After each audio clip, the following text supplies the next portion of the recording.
Welcome to The Skeptic and the Changemaker, a podcast about the future of work and the bold decisions leaders make to do things differently.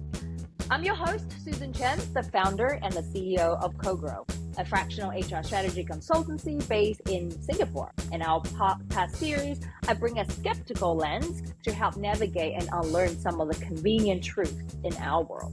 Today, I'm super excited to have Jeffrey Ling, who is a fellow Taiwanese, but also the founder and director of MNC Ventures. Were you going to correct me that you're not Taiwanese? I'm not Taiwanese. I am Malaysian. What? Have I mistaken you for being Taiwanese all this time? I don't know. Maybe you have. Maybe you haven't. God. Maybe it I'm was just a Malaysian. case of, Okay. Well, me we have not to doing edit enough this reminder. out. Yes, sure. But I don't know why. I thought that you were Taiwanese. But It's okay. I'm well, speaking like Taiwanese. Our Kiwi connection is real though, because Yes. you're based in New Zealand. I grew up in New Zealand.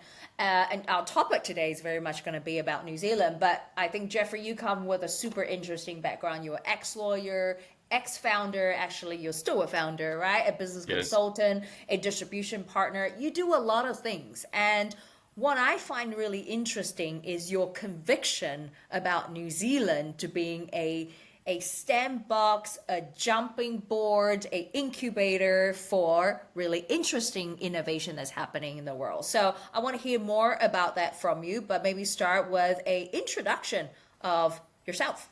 Yeah. All right. Thank you for having me, Susan. It's a pleasure to be here. My name is Jeffrey Ling, and I am actually Malaysian, Malaysian Chinese. That's how we usually address ourselves.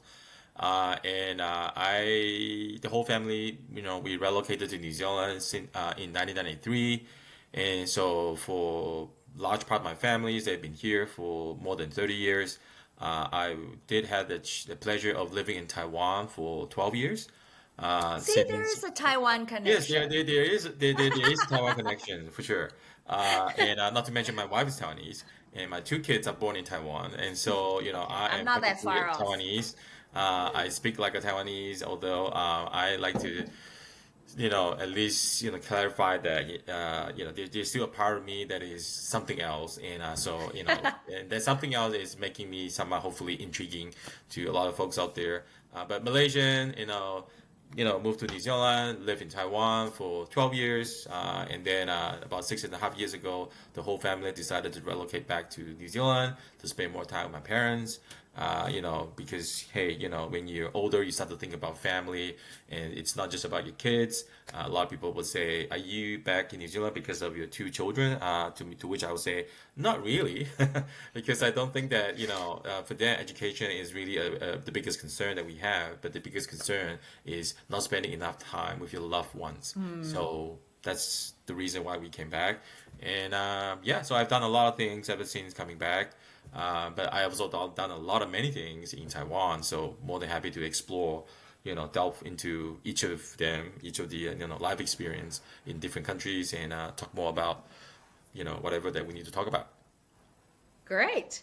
Well, Yes. thank you for joining us. So, like I mentioned, I find some of your sort of writing quite interesting, especially your perspective about New Zealand being kind of the innovation hub. If you ask most people about New Zealand, I think we think about milks, cows, Yep. work-life balance. I think recently there was Yes. a article about it being the most work-life balance country. It doesn't Absolutely. seem to gel with this when we think about a startup hustle, right? Yep. We don't think about growth. So tell me a bit more about your perspective on New Zealand being that Yep. jump board of innovation. Yeah. So there is some historical context that I need to give the audience. So having spent so many years in Taiwan, and then basically helping, mentoring, coaching, whatever you want to call it, more than 130 startups through a formal program, and so getting the understanding that for a startup to scale, there is a need to target a much larger market, or if you have the time, capacity, and even resources, capital resources, you can obviously target more than one large market. But if that's what you want to achieve as a startup, like scaling up, you need to look beyond your current, market. And when I was in Taiwan and I look at all those startups, they all wanted to go to larger markets for sure. U.S. market, Japan market, Southeast Asia market. There is always this argument that there needs to be a launch pad, a stepping stone, a test market, whatever you want to call it, before you go into such a larger market. So people always said that, hey, if you want to go to China market, you should try Hong Kong first and foremost, and then before you really go into China. Some would say Taiwan can serve that purpose as well. I'm not so sure about that kind of argument. There's some truth in it, but not entirely so. And the same argument is also heard when it comes to entering Southeast Asia, using either Malaysia or Singapore or some other Southeast Asian countries as the the stepping stone, or for testing the water. And so when it comes to the Western markets, and I've seen a lot of examples of companies from startups, especially startups, going from Taiwan to the US, and I've not seen a lot of successful examples. I think it's just probably a simple case of, a piece too, I don't know whether that's the expression, a pie too big to swallow, that's, when you come from an island country of 23 million population, all of a sudden you need to deal with 300 million, population size, such as America. How are you going to be able to conquer that market, right? You may say, oh, I'll start with California, which is still much larger than, in so many ways. So this is where, after moving back to New Zealand, and then I've done my own research, and then I've also had the pleasure of running two startup programs myself in the last 6 years.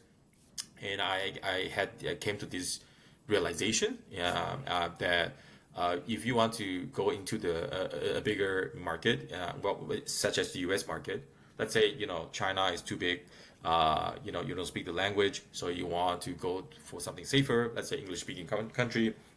Obviously, the holy grail is going to be the U.S. As long as tariff is not an issue to anyone, and so I mean, that's always going to be a market you can never overlook. So how to get there?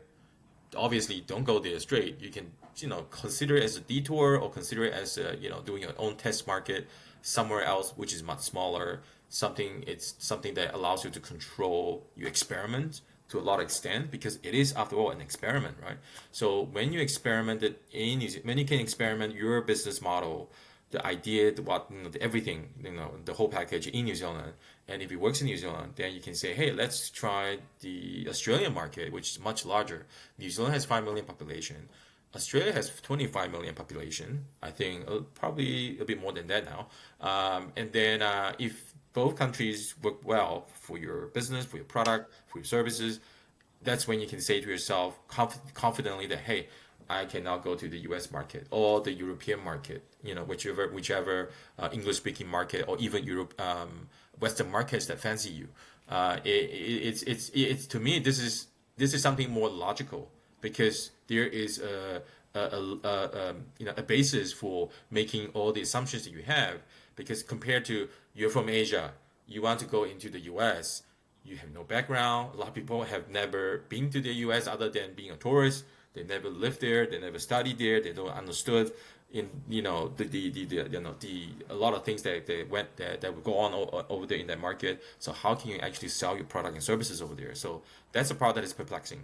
I'm not saying New Zealand market or Australian market are the same in many ways into the U.S. market, but at least there are some similarities you can learn from. And therefore, at least it's an English-speaking environment, right? If you can't really survive in an English environment as small as New Zealand market, how can you say you can survive in even California market or the U.S. market? So that's the nutshell, of my realization. So let's unpack that a little bit, right? Because I think there is the go-to market, which is more like, are they going to buy your service? And then there are also spaces that you can find more innovation, partnership, right? But before I go into that, right, I'm still a little bit skeptical. The number doesn't make sense, right? Why would you invest in New Zealand, a 5 million population, instead of going to Australia, which is what most people do? They will say, I'll test in Australia, detouring before we go to the US. Like, what is the additional advantage to stop over in New Zealand? New Zealand is probably, I hope I'm not mistaken, but it is, by my knowledge, the cheapest in terms of, whatever you want to do. You want to start, you want to try out your business ideas in a completely Western environment. New Zealand is probably the cheapest market for you to do so. Australia is a little bit more expensive because if you consider that, hey, I'm going there, I am going to spend money. I don't necessarily have to set up a shop or, like rent an office. Maybe you have to, but in terms of talents, you're not, even if you put yourself there, let's say you have the right visa that allows you to stay there for quite a substantial amount of time to do the experiment, that is not going to be a cheap exercise compared to what your home market is allowing you to do, right? Because if you're from Taiwan or if you're from Malaysia, maybe if you're from Singapore, you're gonna say, hey, there's no real cost difference, perhaps. But I think for a lot of especially Asian businesses and startups, in particular, if you want to go to the US, you're not gonna have all the money to conquer that market. Not to mention, probably not yet funded, and so you're spending your own pocket money or your savings to make this work. And instead of trying to splash it out on an expensive, let's say you need to hire someone local, right? Because for that market to work for you, for your company, unless you're really good in English, you're bound to need to hire someone local, and that's gonna cost you.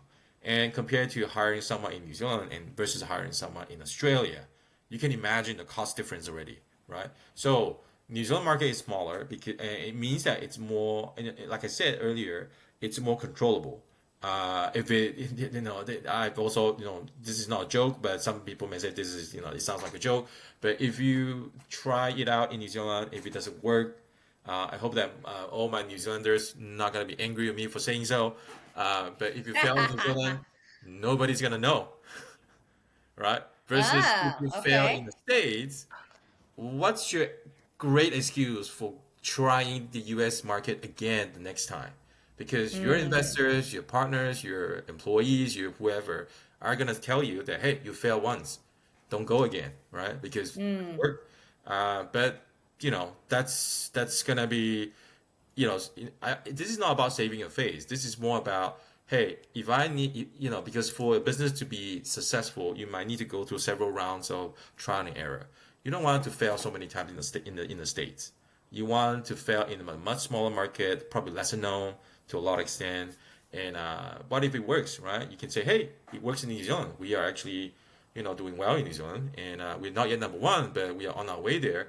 But before we even reach there, we are telling ourselves, hey, we're doing well, so let's try the Australian market next, right? You don't have to wait for the whole thing to work out in the New Zealand market before we can move on to the next market. And the other thing I want to mention is that historically speaking, a lot of New Zealand companies will take the same route anyway.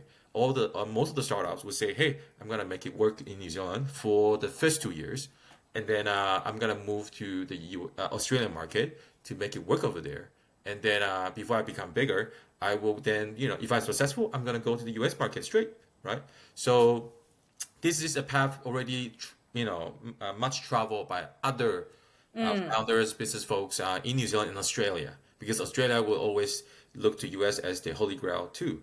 And so you're gonna come to New Zealand and Australia. If you have more capital to spare, then obviously you can try Australia, immediately. And if you're successful there, you can say, hey, I have my beachhead team set up to go after the US market, right? And these are Australians, and they understand the Western markets better than Asians do, and so supposedly they have a higher success rate than if you go there by yourself, if you go to the US market by yourself. So that's it's argument, but then again, I have a lot of other circumstantial evidence to support this argument. Okay, but that's detour a little bit. I'm digressing a little bit because Yes. the route you talk about, New Zealand, Australia, US, I have always wondered why they don't stop over in Asia. Obviously, my argument works best for companies or businesses that want to target U.S. market or European market. It doesn't mean that you cannot use New Zealand as a stepping stone into Asia, because it is, after all, closer to Asia compared to if you're coming from the States. Um, Yeah. you want to go to Asia, a lot of people will say, hey, let's go to Hong Kong, let's go to Singapore. This has been done so many years, and no one's gonna doubt that this will not work. But if you are not comfortable in going there straight, there are a lot of articles that will talk about Western large tech companies, even large tech companies, would use New Zealand as a test market for before this they launch into other markets. Even Pokemon Go will say, hey, this is obviously many years ago, when Pokemon Go was still at the height of its Hey, I glory. have a 5-year-old and he still Oh, loves Pokemon. great, So great. it's very well alive in our household. Oh, nice, nice. It's a great thing to do in your spare time.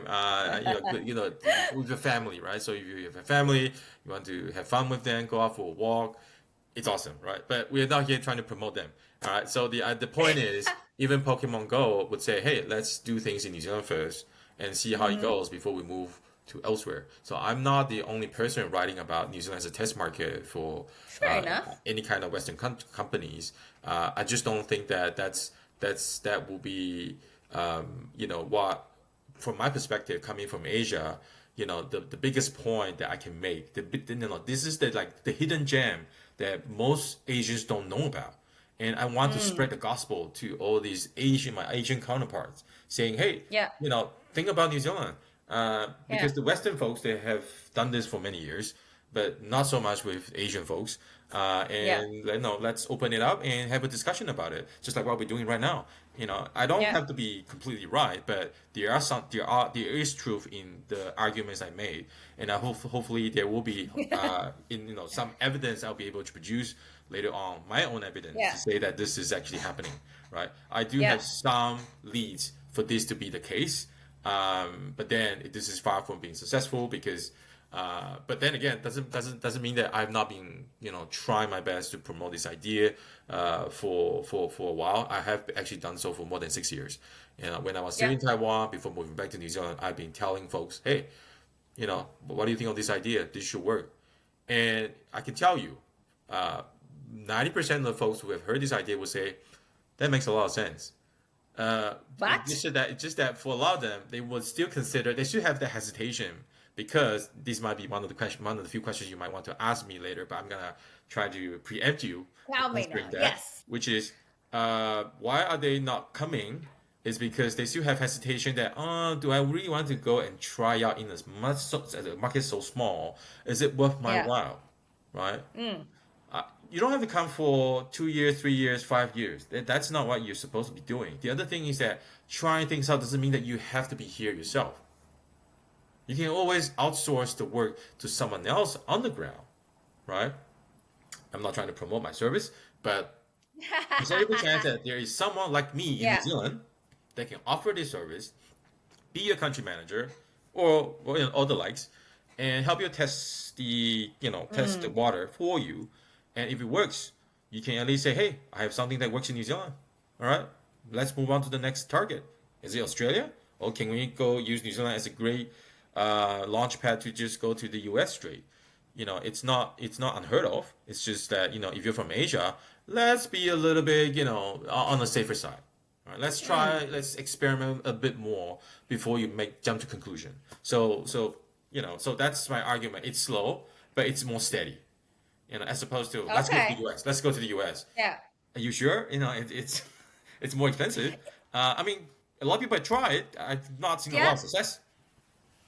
You just said though, it's slower, Yes. right? It's Yes. slower. It is supposedly cheaper, but I can imagine, like I'm currently based in Singapore, right? Yeah. I grew up in New Zealand. The speed is very, very different. So I can also imagine when you experiment, speed is of essence. So if I know I have to run an experiment, they say, well, in New Zealand, it will take you 6 months to find this result. You're still hiring supposedly, if supposedly cheaper, but for longer Yep. time, right? Yep. Versus I can do an intensive Yep. experiment in the market that's a bit more expensive for 2 months. Where Yep. is the true trade-off of that insight? Yeah.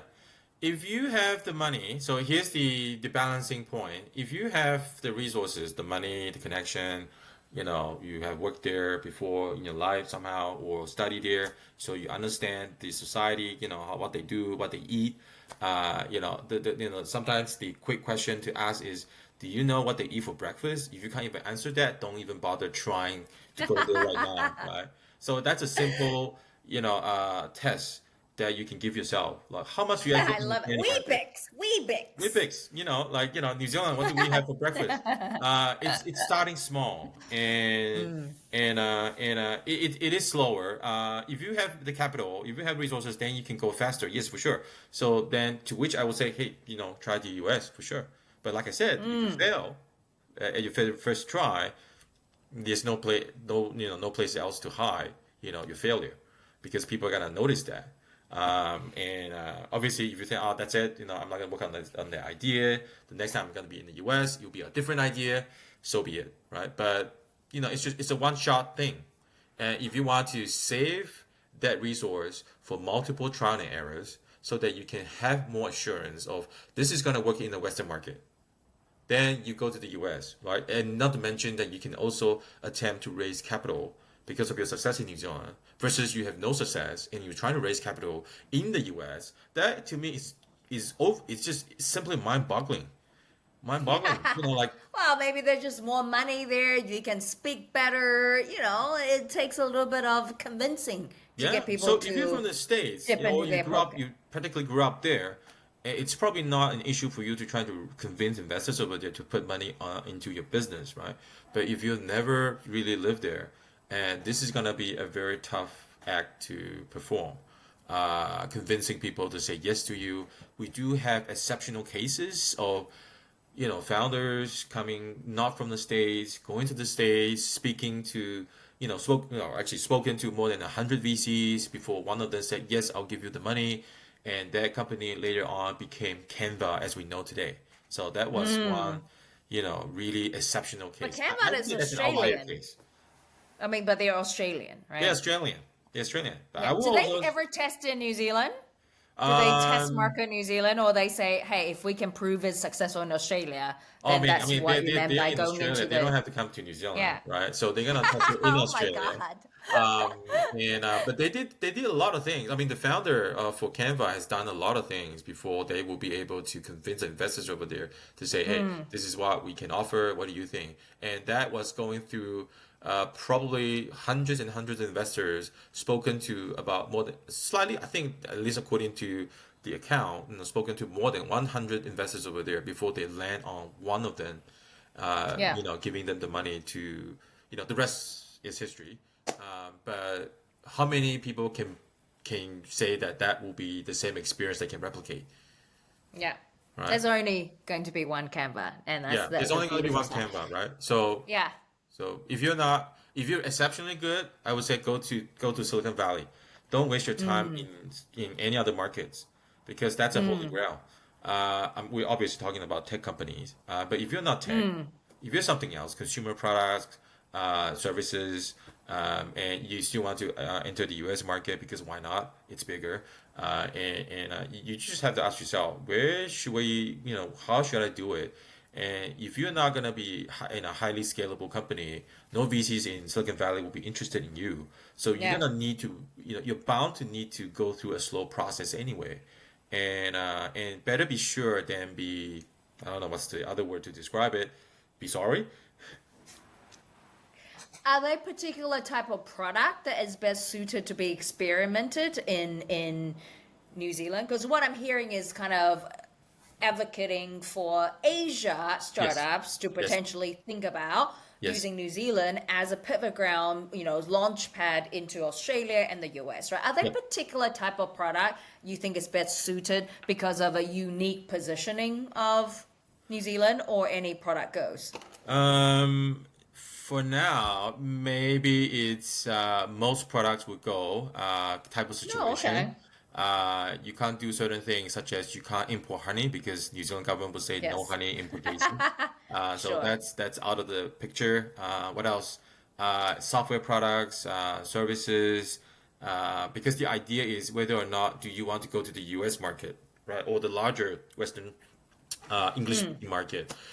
If you don't have that intention, then you don't really need to come to New Zealand, Australia. You can just go to, let's say you're from Taiwan, you should definitely try Southeast Asia. You should definitely try Japan market. If you have the China connection, try China. Or even if you want to try something really exotic, try the Middle East. The Islamic market. The economy is massive because there's a huge population over there. It really depends on what you're selling.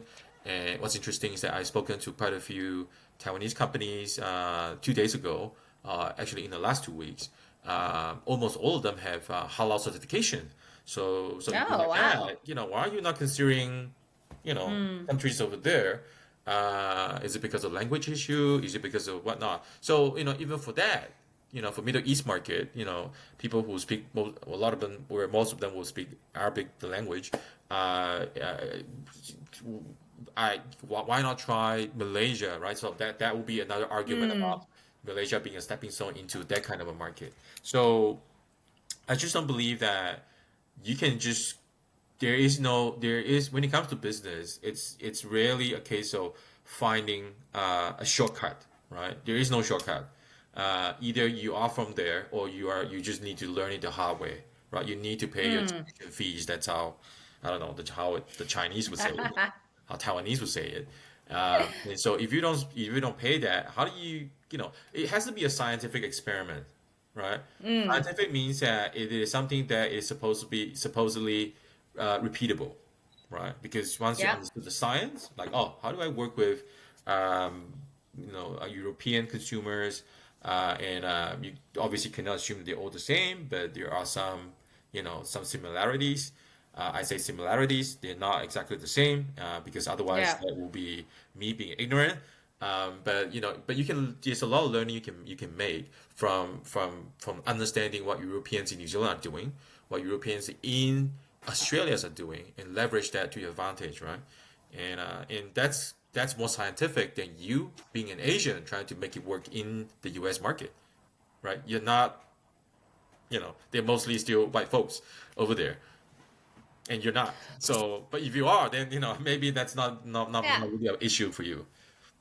And I think the key word what I'm hearing is the word experiment, right? Yep. Because again, it's not necessarily a market to conquer because it's so small. It's not like you're going to come into New Zealand and be able to prove on the numbers to say all of a sudden we went from 20K ARR to 2 million, right? It's not a Yep. market that can give Yep. you the 2 million ARR. Yep. So what I'm hearing is really about experimenting of how do you engage with European market or how do you sell to European versus Asian. So it's really experimental. It's not necessarily the same commercial Yep. holy grail like you talk about in the US when because just the ticket, Yep. much bigger size ticket, you can drive those AR behavior. Yep. So I think that even when it comes to ARR, I've seen quite a few New Zealand companies achieving several millions in ARR, not working on just New Zealand market. The chances you may say that, oh, I'm here. I think I'm working on the New Zealand companies, getting my ARR from mostly New Zealand audience, and it will turn out that that's actually not the case. A lot of companies, startup companies I work with, those are they are basically having a SaaS model, B2B SaaS. A lot of them, there's actually a lot of B2B SaaS companies here in New Zealand for some reason. I mean, I can understand why that's the case. Anyway, maybe that's a topic for another time. But that's interesting to see that you know them doing having a business here, having the team here in New Zealand, but then and then having the most of their revenues being derived from other markets, whether it's Europe, whether it's US. So you may think that, oh, I'm just coming here for New Zealand market. That's actually far from being the truth. You're here because you want to understand the Western market easier. Doesn't mean that your customers are going to be just sure, of course. the New Zealand audience.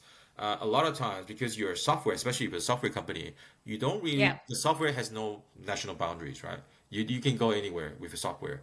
And look at Canva, right? When they were in Taiwan, when my colleagues were using them more than 10 years ago, I had no idea that they were from Australia. And I can tell you, Canva definitely had no office in Taiwan back then. Back that was what, 2016 or so, 2016. Wow, has it been that long? Yeah, they've been around for a long Wow, time. that is And my fascinating. colleagues will Yeah, tell me yeah, that, Jeffrey, we know we're using Canva. I have no idea what Canva is all about. Um, and yeah. um, but but apparently, they were there. If you look into history, people nowadays, especially your tech companies, will use Slack like like that is just a regular given, right? And surprisingly, they had no office, regional office whatsoever back then in 2014. 2014? Yeah. Yeah, 2014. They've been around much longer. Uh, and Mm, and doesn't stop them from making themselves available to the Asian markets. sure, And sure. so I don't see why. Obviously, if you are service related companies, it's much Mm, harder if you are not there in the market, not there in front of the customers, talking to them. But I'm not saying that, hey, if you come to New Zealand, you don't have to go to the US. You don't have to go to the US yourself, right? You can always have a team comprising New Zealand folks, New Zealand employees, Australian employees doing the work for you. They can feed you with this vital data that you need to build a better product for the Western market, as opposed to you trying to figure things out yourself from Asia, because that doesn't work. yeah. Well, I thought you just said something really interesting. There's a lot of B2B SaaS in New Zealand. Why do you think that's the case? Okay, I mean, there's a I lot thought of this is gonna B2B be SaaS everywhere, a topic for another day. but I think because just of give its me a quick snapshot of why. Yeah, yeah. This is just my take. I believe that that's because, so again, it doesn't mean that just because you're SaaS, you don't have to have staff members around, in the target markets that you are going after. It just means that because we're so far away from the rest of the world, and for us to set up shop like just any other service companies or every other product companies, it's a little bit unfeasible because when you're a small company, when you're dealing with Mm, smaller markets, whatever you can gain from that small market is never going to be enough for you to have shops everywhere else in the world, right? And so software can go viral much quicker. Software is also, especially when it comes to SaaS, the metrics are easily understood by the VC, and therefore, and in fact, a lot of New Zealand VCs, New Zealand investors, they have they became more accustomed to investing into SaaS companies because the numbers are clearer, it's easily understandable because it's all about ARR, well, mostly about ARR. And if you're growing like crazy, if your ARR is growing like crazy, and to them it's like, that's, future revenue being, foreseen in today's term, and based on that, it's, they can give you the money so that you can go further, and so they got more investment dollars by comparison. And I don't know about the percentage. I just know that they're from a lot of other figures, numbers, stats that I've seen in the past. They receive higher proportion of investment dollars compared to other kind of startups in New Zealand, mm, and because of the money, they can go further, right? And yeah. therefore, they're more successful. And not to mention that, like I mentioned already earlier, no national boundaries. You don't really need to have a person on the ground before you can spread to that particular market. And Mm, a New Zealand company can, theoretically be global from day one. Well, sorry, in practice, it'll be global from day one. Versus if you're selling milk powder or, New Zealand beef, if you don't have a salesperson on the ground, it's very difficult for that, for the selling to take place. okay, all right. Well, then let me ask you a reality check question before we wrap up, right? Yeah. So I feel like with a small market, and again, having to work with US startups, Singapore startups, my number of what I think is good looks different in the Yeah. market. So if a B2B SaaS company, since we're just been talking about it, is trying to experiment, let's say, just say for argument's sake, is an Asia base, so they Yeah. want to experiment in New Zealand as their first European market before they go to Australia and the US. What is a good number, whether it's ARR or customer acquisition? When do they know you have now made it in this market that you can tell a good story to go to Australia? Yeah. I'm putting you on the So spot, but give me a I'll number. I want to feel yeah, it. I'll give you a ballpark figure. Yeah. So before you can really expand to any other new markets, let's say Australia, you definitely need more capital because whatever amount of money you're making, despite your whatever ARR says, Sure. that money is never going to be enough by itself. So always need investment dollars. So when you take that into account, uh, what amount of ARR will entice local investors to be interested in investing into your business, right? Let's say you're not remaining as a, let's say you're from Singapore, you're not remaining as a Singaporean company. You've actually set up shop here, right? You have a company here, and that company is saying, hey, we are actually in a position to receive VC money, and so for VC to be interested, I think it's anything between 100K ARR New Zealand dollars to 500K. Obviously, the higher the better. So I've seen quite a few That's a examples of pretty companies they have achieved. reasonable number. Yeah, that's not a big number, but we are not talking about a huge amount of money invested in, This right? is So, USD or New Zealand D? oh, this is New Zealand dollars. So let's say Okay. if you can achieve 500 New Zealand dollars ARR, and you may be able to raise, say, something closer to 2 million New Zealand dollars, and that amount of money will allow you to start hiring someone in. Yeah. I won't say in the States because that money is still not enough for making anything work in the States. But if you just want to do an exploratory trip to to the state, that's fine. That should be enough money for you to go there to have a chat about what to expect. But that money, but at least that $2 million will allow you to hire someone to do something in Australia, right? Let's say Australia is your next natural market. I have mentor coach quite a few startups. They have actually started in New Zealand, but then expanded to Middle East, right? So they have set up shop in Dubai, and the team has to travel to Dubai 4 times a year, right? And they are also a B2B SaaS, and so it doesn't mean that you have to, but you go over there, you still need to be English speaking because you don't really speak the local language. Most people don't really speak the local language, but they got a lot of ARR from that country, from that market, from that region, and that traction is enough for them to continue to raise money here in New Zealand and even in Australia. So the thing about New Zealand company is that if you want to raise capital, you can always talk to not just the local investors but also Australian ones. Quite a few Australian VCs will invest into your company, but they need to know that you're actually dreaming big, right? Because for them, they are all VCs are typically, they all want the same thing, like unicorn company, multi-billion dollar exit, and Sure. that's how they're gonna make their money. It's 1 out of 10, 10% of that achieving a jackpot status.